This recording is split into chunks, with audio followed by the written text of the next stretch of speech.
So let's talk about distractions and what the real cost is to our creativity.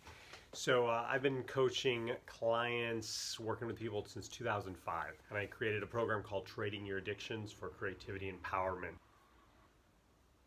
When I watch a Netflix show, when I go on my cell phone, when I have a snack, and I'm not hungry, and it's not necessarily very healthy, what I've really seen is distractions. One of the biggest problems, I've sort of identified three that we'll have time to cover in this short video. First is lose focus.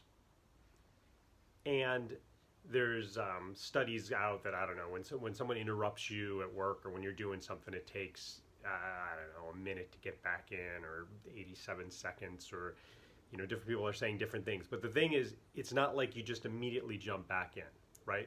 So the way distractions work is, if somebody watches a Netflix show, and we'll talk about how we can work with ourselves better with all of this, but if we watch a show at lunch, right? Oh, I'm just gonna watch one show while I eat, right? I'm either by myself or other people in my family are doing their own thing, so I'm just gonna watch that.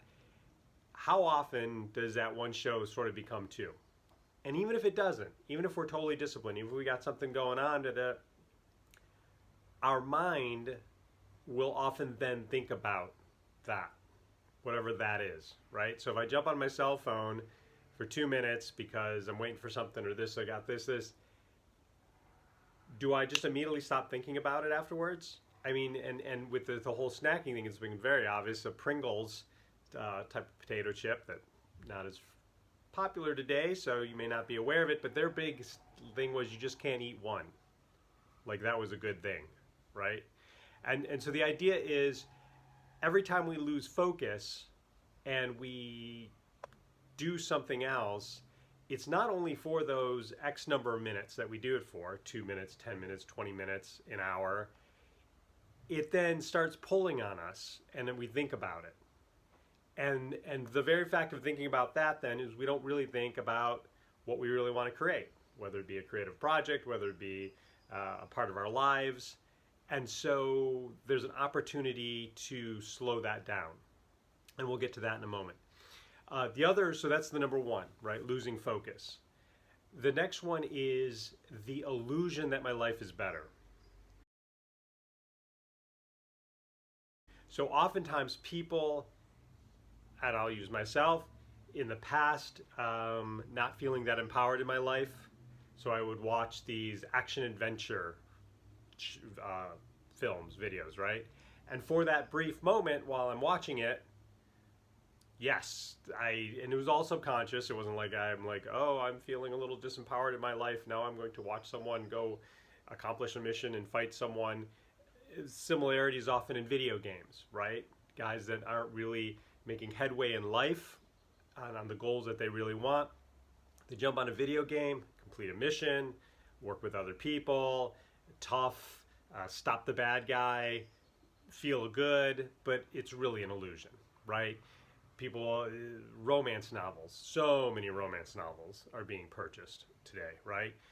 Dancing with the Stars, other things, right? So people read that, they feel good, they feel that part of their life is being met, they're having that experience, and they are, but it's not real. I mean, it is real because they're reading it, they're feeling it, but it's, it's an illusion. So the idea is, these distractions give us a false sense of accomplishment, a false sense of involvement, and the problem with them, because they're not really, we'll get to that in a moment. The problem with them is that they only last while I'm consuming it. So what do I mean by that? So as soon as the action-adventure movie is over, I come back to my life. As soon as the video game's over, I come back to my life. As soon as I stop eating whatever snack I'm eating, not carrots, not something on a healthy order, right? Then I come back to my emotions and my feelings and where I'm at. So one, I lose focus. Two, they give me a false illusion for the time I'm doing them that my life is different or my life is better, right? And I think there's a third one. Oh, I tied them in together. So the illusion and feeling better, right? The feeling better part, we'll make an exclamation point on that. it's for only momentarily, right? It's as long as I do whatever I'm doing. Well, as long as I play the video game, as long as I'm on social media, reading about this or watching that, then I forget about my house, my credit card bill, my relationship or lack of relationship, or the next steps in the relationship I want to make but I haven't done yet, right? Or what's going on with my family. Well, all of these things, please know, it's good to take a break from life. 1000%. I still do it.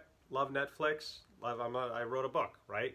I love storytelling. I think stories can be powerful and used to cheer us up, give us insight, give us wisdom, entertain us, and possibly give us a path to enlightenment that could be kind of strong, but a better way to live life, right? So I'm all for that.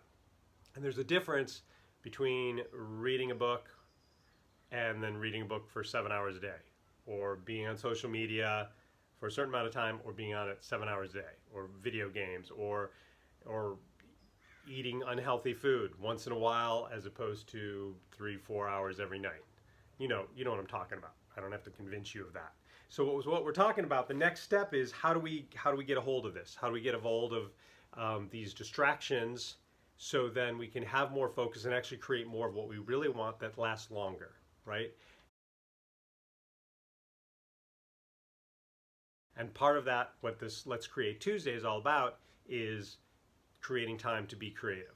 Because we've all tapped into our creativity, first perhaps just Tuesday nights, and then as we do it more and more, we're like, hey, I like this, it feels good. It spirals me up, right? As the everyday addictions spiral me down, right? If I eat too much, if I just watch too much, if I just do this, then I get the negative consequence. But the more I do my creativity, and the more I create my life with creativity and move in empowerment, then things get better and better and better. Okay, right? So how do we do that a little bit more? Practical terms, a Post-it. Put up a Post-it. Put up a piece of paper on your mirror, dresser. Remember to be creative today. Remember to do this. Remember to be conscious and step back. And it's totally fine to continue doing what you're doing, right? To snack and do that, but bring more consciousness to it. Like, does this really make me feel good? Like, is it one more show? Is that really going to make my life feel good right now at 2 a.m. in the morning? Is that, and the more I just become more, pull it out of the subconscious, just a reaction, a pattern, and I pull it into the conscious, then I can start looking at it, and then I can start going, hey, maybe that isn't what I really want right now. And this is really, really key. You got to have an alternative. And so that's what the creativity is all about, right? And creating parts of lives that I want.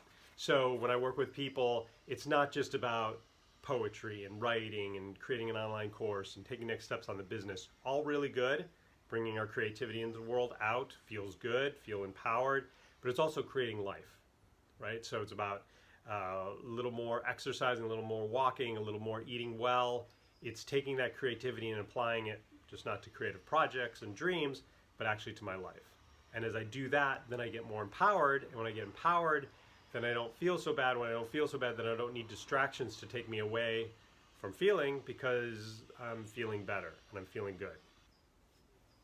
Enjoy.